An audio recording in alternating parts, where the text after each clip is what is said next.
Welcome to plantation info. ಈ ವಿಡಿಯೋದಲ್ಲಿ ನಾನು ಕಾಫಿ ಕಾಂಡ ಕೊರಕ ಹುಳದ ಬಗ್ಗೆ ನಿಮಗೆ ಮಾಹಿತಿ ನೀಡ್ತಾ ಇದ್ದೀನಿ. ಇದನ್ನು ವೈಟ್ ಸ್ಟೆಮ್ ಬೋರರ್ ಅಂತ ಕೂಡ ಹೇಳುತ್ತೀವಿ. ಈ ಹುಳ ಅಟ್ಯಾಕ್ ಮಾಡಿದಾಗ ಕಾಫಿ ಗಿಡವು ಬಾಡಿದ ರೀತಿ ಇದ್ದು ನಿಧಾನಕ್ಕೆ ಸತ್ತು ಹೋಗುತ್ತದೆ. ನೋಡಿ, ಈ ವಿಡಿಯೋದಲ್ಲಿ ನೋಡ್ತಿದ್ದೀರಲ್ಲ, ಈ ರೀತಿ ಗಿಡ ಕಂಪ್ಲೀಟಾಗಿ ಬಾಡಿ ಹೋಗಿರುತ್ತದೆ.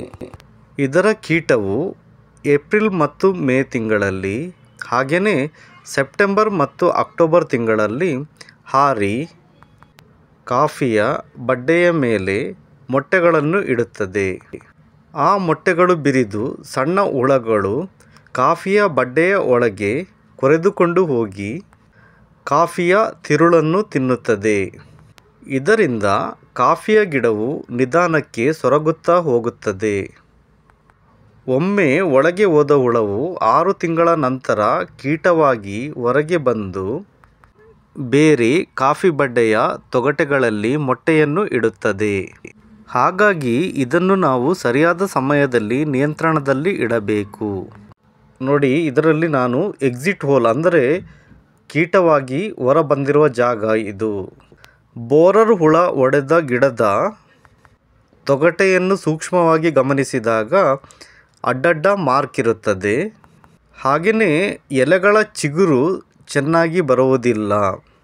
ಈ ರೀತಿಯ ಗಿಡಗಳನ್ನು ನೀವು ನೋಟಿಸ್ ಮಾಡಿದ ತಕ್ಷಣ ಅಂಥ ಗಿಡಗಳನ್ನು ಬೇರು ಸಮೇತ ಕಿತ್ತು ಸುಟ್ಟು ಹಾಕುವುದು ಒಳ್ಳೆಯದು. ಹಾಗೆಯೇ ಈ ಗಿಡವು ಬಾಡಿದಂತೆ ಇದ್ದು ಕಡಿಮೆ ಫಸಲನ್ನು ನೀಡುತ್ತದೆ.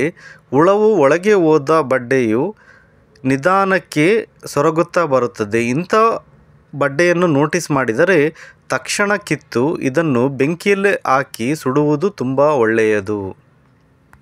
ಹಾಗೆಯೇ ಈ ಕೀಟವು ಗಿಡಗಳಿಗೆ ಹಾನಿಯನ್ನು ಮಾಡದಂತೆ ಸರಿಯಾದ ಸಮಯದಲ್ಲಿ ನಾವು ಸ್ಪ್ರೇಯನ್ನು ದಪ್ಪ ಬಡ್ಡೆಗಳಿಗೆ ಮಾಡಬೇಕು.